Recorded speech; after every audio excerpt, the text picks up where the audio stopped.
Assalamualaikum warahmatullahi wabarakatuh. Ketemu lagi dengan saya ya.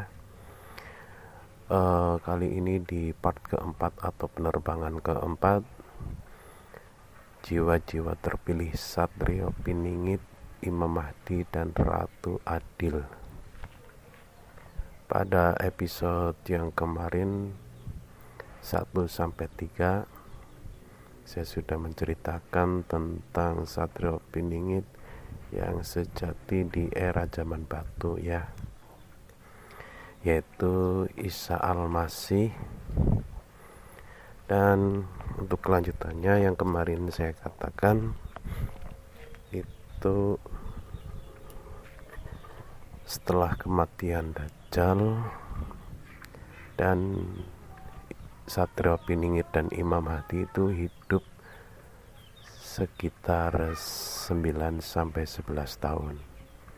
Dan selama kehidupan mereka pula lah mereka pun berkeluarga ya. Mereka berkeluarga, dan di zaman itu yang dinamakan zaman keemasan, di mana setiap orang itu mempunyai harta yang berlimpah. Bahkan sampai banyak orang rela menukar hartanya demi segenggam makanan.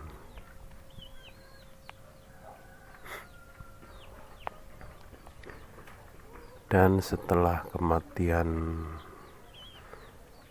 Satrio Piningit atau Isa Al-Masih, selang beberapa tahun kemudian itu baru yang dinamakan kematiannya Imam Mahdi.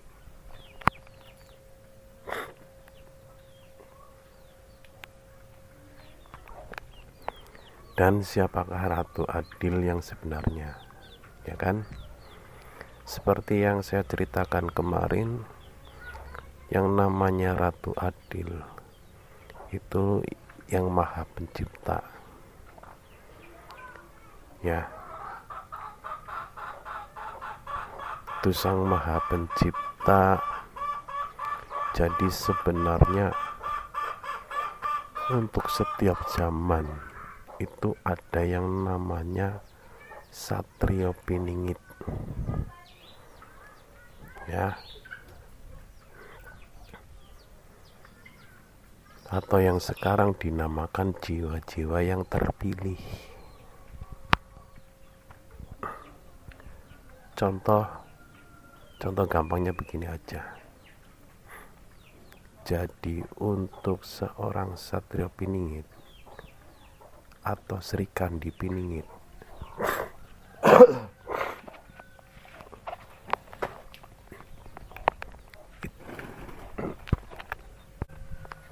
untuk zaman sekarang itu banyak.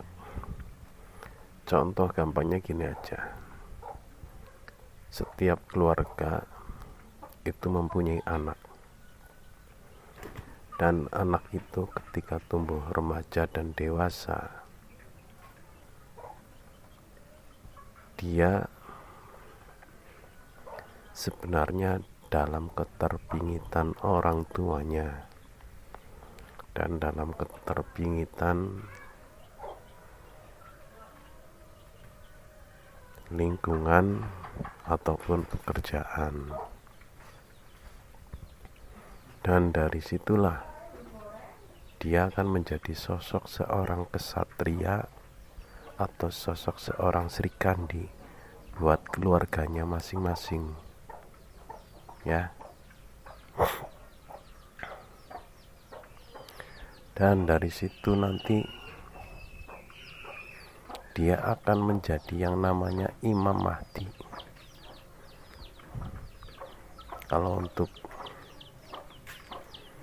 Kalau untuk laki-laki itu dia akan menjadi Imam Mahdi. Kenapa dinamakan Imam Mahdi? Ya karena suatu saat dia akan menikah. Dia akan menjadi imam bagi perempuannya atau istrinya kelak.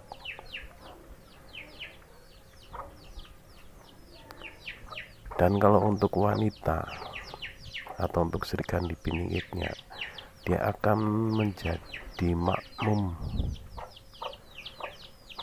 ya.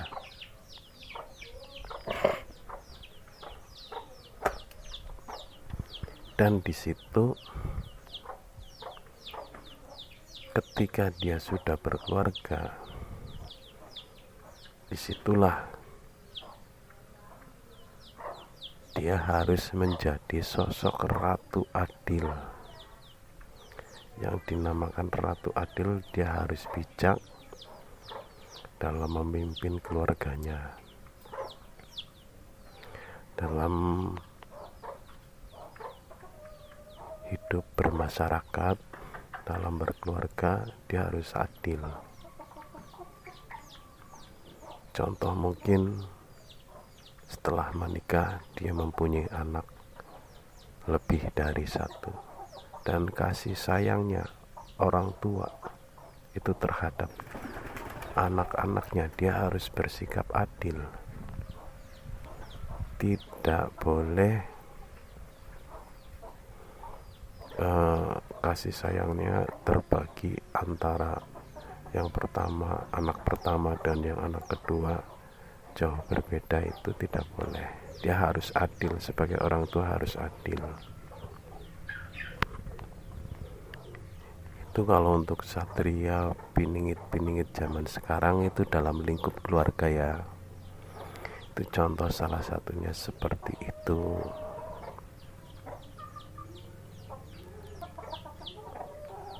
Nah, kita lanjut lagi di yang era zaman batu, bahwa yang namanya sosok ratu adil, dialah sang maha pencipta. Dan ratu adil itu dia tidak akan pernah mati. Dia yang menciptakan langit bumi beserta isinya.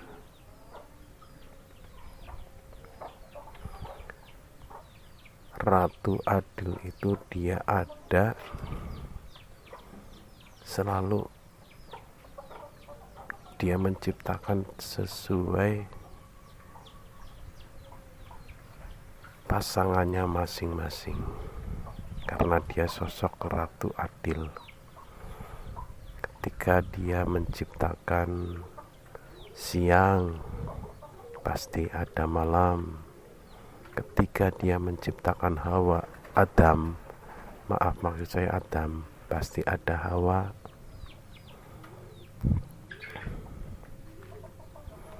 Itulah yang namanya ratu adil. Dan ratu adil pun dia dari awal penciptaan Adam sampai dengan iblis yang membangkang, dia pun bertindak adil sesuai dengan perjanjian antara iblis dan ratu adil.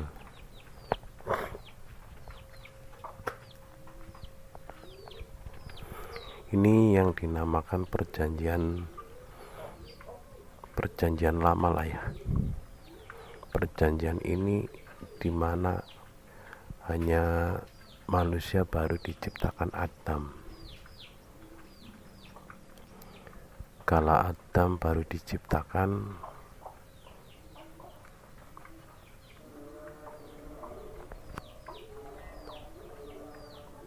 itu iblis dulu dia itu sosok malaikat dari unsur api, ya, bukan dari unsur cahaya.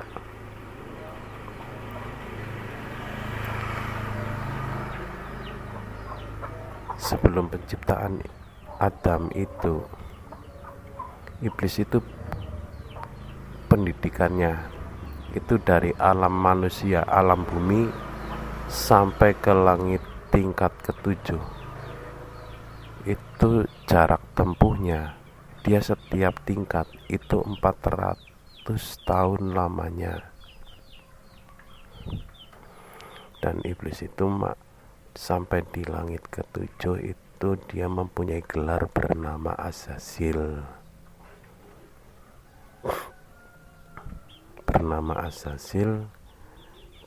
Lalu dia ditunjuk oleh Ratu Adil untuk mengambil tanah di bumi, untuk membawa sampel tanah dari 7 unsur tanah, ya, dari 7 unsur tanah, dengan membawa 3.000 pasukan malaikat untuk berperang, memperangi bangsa jin yang kala itu menghalang-halangi pasukan malaikat mengambil tanah.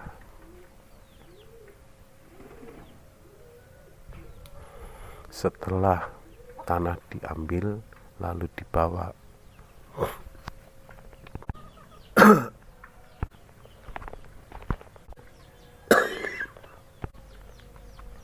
maka nyawa menjawab, "Aku adalah makhluk ciptaanmu, ya Allah, sementara engkau adalah yang menciptakan diriku."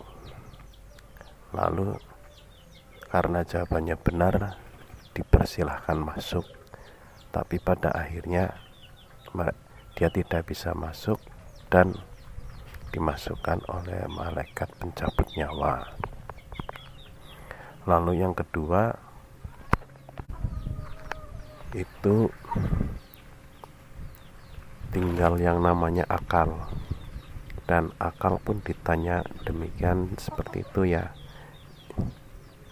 bahasanya terlalu, jadi akal pun ditanya seperti itu, "Kamu siapa dan aku siapa?" Akal pun menjawab, "Saya hanya sebatas makhluk atau hamba sebatas makhluk ciptaanmu, dan engkaulah yang menciptakan hamba." Lalu akal pun disuruh masuk ke dalam tubuhnya Adam. Dan yang ketiga ini nafsu. Nafsu pun ditanya, "Hei nafsu, kamu siapa? Aku siapa?" Jawaban nafsu, "Aku adalah aku, engkau adalah engkau." Akhirnya Ratu Adil itu mengutus malaikat untuk menarik nafsu, diturunkan ke dalam neraka. Di dalam neraka dia tidak diberi makan, dia dihukum 1 hari 1 malam di dalam neraka. Setelah 1 hari kemudian dia ditanyakan lagi, jawabannya masih sama, "Aku ya aku, kamu ya kamu." Akhirnya dia pun diturunkan lagi ke dalam neraka dan dihukum 1 hari 1 malam di dalam neraka. Dan di hari yang ketiga baru dia ditanyakan lagi, "Hei nafsu, kamu siapa? Aku siapa?" "Aku adalah hamba ciptaanmu, dan engkau adalah yang menciptakan hamba." Karena jawabannya benar, baru dia dipersilakan nafsu untuk masuk ke dalam tubuh Adam. Nah, karena ini hampir 15 menit, jadi sampai di sini dulu. Kita sambung lagi besok ya. Assalamualaikum warahmatullahi wabarakatuh.